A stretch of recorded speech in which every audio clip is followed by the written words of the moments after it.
राम राम जी सभी को। कल मैं ये व्लॉग नहीं डाल पाई, आज हेलो मुझे जी, टाइम राम मिला राम है जी तो मैं सभी आज को। डाल रही हूँ। आज जय राम जी। नवरात्रि का अष्टमी नवरात्रों की अष्टमी है, तो मैं अष्टमी की कटाई कर रही हूँ। और भाई आप लोग इसका इनका और क्या करेंगे मुझे बताना, और मैं क्या करूँगी मैं वो भी बताऊँगी आपको। क्योंकि देखो, इसमें तो आप पौधा भी लगा सकते हैं। मेरे पास बिल्लियाँ हैं तो मैं उनका दाना पानी डालूँगी जो भी है। और ऊपर अगर छत पे रखूँगी तो मैं चिड़िया के लिए दाना पानी डालूँगी, तो लाइस काम मिलती है। और मिट्टी मैं गमलों में डाल देती हूँ, ताकि मेरे घर की जो मैंने ये अभिमंत्रित हो जाता है पूजा पाठ से, तो इसको हम यूज़ कर सकें, मिट्टी को हमारे गमलों में जल जाए। और जो है इनको मैं अपने जूस में शामिल करूँगी, पीस कर मिक्सी में डाल के, और मैं इनको अपने जूस में लूँगी। तो मैं इनका ये यूज़ करती हूँ, मैं बाहर नहीं फेंकती हूँ, ना मैं पीपल पे छोड़ के आती हूँ, ना मैं प्रवाहित करती हूँ। क्योंकि देखो, नदियाँ भी हमारी धरोहर हैं और पूजा पाठ का स्थान है, उनको मैं गंदा नहीं करना चाहूँगी और नहीं मैं करती हूँ। तो मैं ये खुद ही अपने परिवार को ग्रहण करवाऊँगी प्रसाद। और जो इसमें जल है वो मैं सूर्य भगवान को दूँगी। और जो मिट्टी है, ये जो कलश हो जाता है, ये इसका भी मैं यूज़ करती हूँ। इस मिट्टी के बर्तन का मैं यूज़ करती हूँ, जैसे चने भिगो दिए, मूंग चावल दाल कुछ भी हम भिगो के सुबह खाते हैं, तो इसलिए उसके लिए अंकुरित करने के लिए मैं इसको यूज़ कर लेती हूँ। दही जमाने के लिए भी यूज़ कर लेती हूँ, या फिर मैं पौधा वगैरह लगाने के लिए भी यूज़ कर लेती हूँ। तो ये इसलिए यूज़ करते हैं। और भाई जो नारियल है, ये तो आप होते हो, लेकिन जो इसका बुरादा निकलता है और जो आप जोत वगैरह जलाते हो उसमें माचिस और जो बातियाँ रह जाती हैं, वो आप क्या करते हैं? प्रवाहित कर देते हैं, नदियाँ खराब करते हैं। Not bad, not good sorry. तो उनका मैं यूज़ करती हूँ। संक्रांत आएगी जो जनवरी की 14 तारीख को, तो हमारे यहाँ कंडे या जो आप बोलते हैं गोसे, वो आप जलाते हैं अपने दरवाजे पे, बारणे में बोलते हैं जो, दरवाजे पे बारणे में बीच में गोसे जलाते हैं और सिकाई करते हैं, मतलब सेकते हैं सर्दियों में। तो वो मैं इसका बुरादा हुआ, जोतों का हुआ, वो मैं उसमें जलाती हूँ, ताकि मेरे घर का वातावरण शुद्ध हो। मेरी जो अभिमंत्रित जो पूजा पाठ की जो सामग्री बची है, वो मेरे घर पर ही रहे, मेरा घर शुद्ध हो, स्वच्छ हो। मैं नदियों में नहीं बहाती हूँ, नदियाँ खराब नहीं करती हूँ, नदियों में गंदगी नहीं फैलानी चाहिए। मैं आप लोगों को भी यही सजेशन दूँगी, जो आप ये आज तो पूजा करके कल को पीपल के पास पड़ी मिलेंगी, कहीं नदियों के किनारों पे पड़ी मिलेगी, कूड़े में मिलेगी।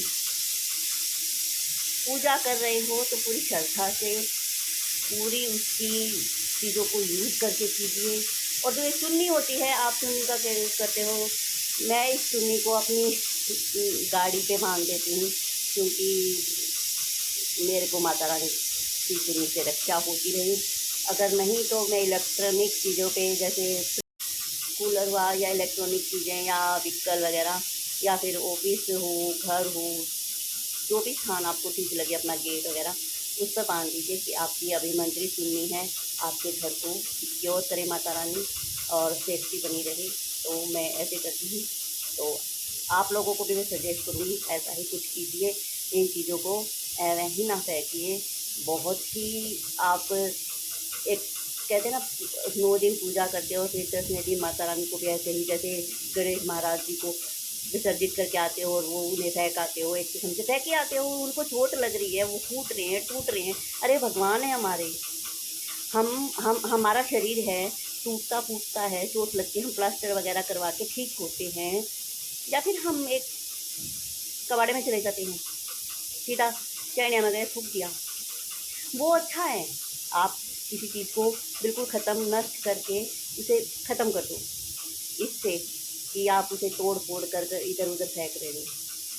मैं गणेश जी को भी जो ये विसर्जित करते हैं, मुझे बिल्कुल पसंद नहीं है।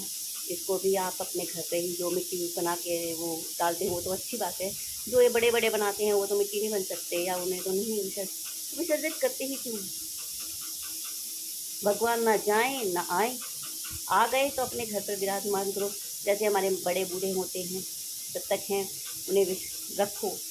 और अगर आपको उसको कुछ यूज़ भी करना है, तो उनको पिघला कर अपने घर में ही मिट्टी में अपने गमलों में डालो या फिर किसी मंदिर पर छोड़ जाओ, मंदिर पे रख के आओ, ताकि उसकी पूजा हो सके।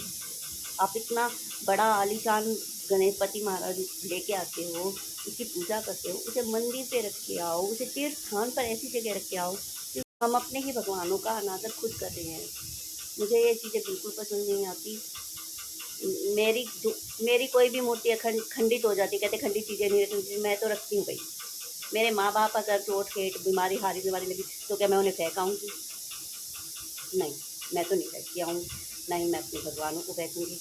मेरे खंडित हो गए हैं तो मेरे घर में ही रहेंगे, चाहे वो किसी गमले में रहें या फिर किसी कॉर्नर के ऐसे स्थान पर रहें कि उनकी श्रद्धा से हम पूजा कर सकें। मैं तो अपने भगवानों को चाहे कितने ही खंडित हो जाए नहीं छोड़ सकती। पाप लगे, गलती हो, वो भगवान जानता है। पर अगर मैंने श्रद्धा से उसकी पूजा की है और कहीं से उसके हाथ पैर पे चोट लग गई है, मतलब क्रोच लग गई है, स्क्रैच आ गया, तो मैं तो नहीं रहती। मेरे को लग जाती है स्क्रैच, मैं अपने आप को कहाँ बाहर फेंकाऊँगी? मेरे बच्चे मुझे कहाँ फेंकाएँगे? तो मैं उन भगवानों को फेंकूँ जिनसे हमारी दुनिया है, जिनसे हमारी अस्तित्व ही उनसे हमारा। मैं तो नहीं करती। उस दर-दर की ठोकर खिलाने से तो अच्छा अपने घर पर ही रहो। कभी किसी के पैरों में आ रहे हैं, कहीं पीपल पर आ रहे हैं, कहीं कुत्ते खींच के लेके जा रहे हैं, कहीं नदियों में बहते जा रहे हैं, कहीं कूड़े में पड़े। पोस्टर लाते हैं, दिवाली की सफाई में पोस्टर कूड़े में पाते हैं, अरे भाई जला के फेंको उन्हें, ख़त्म करो। पैरों में आने से तो अच्छा है, कूड़े में जाने से तो अच्छा है। भगवान का इतना अनादर मत करो। आप सबसे रिक्वेस्ट है कि भगवान का ऐसा अनादर बिल्कुल ना करें। जितना हो सके उन्हें डिस्ट्रॉय करें, जला दें, पीस कर मिट्टी गमलों में डाल दें, बट बाहर ना फेंकें और उनसे रिलेटेड चीज़ें। Thank you. जय माता रानी। आज भाई मेरी अष्टमी है और कल नवमी, तो जो नवमी की कटाई करेंगे वो नवमी की है, जो अष्टमी की करेंगे अष्टमी की। तो जय माता रानी। मैं भी अब पूजा पाठ कर लूँ और उसके बाद अपनी कटाई की तैयारी। धन्यवाद। जय राम जी, जय माता रानी।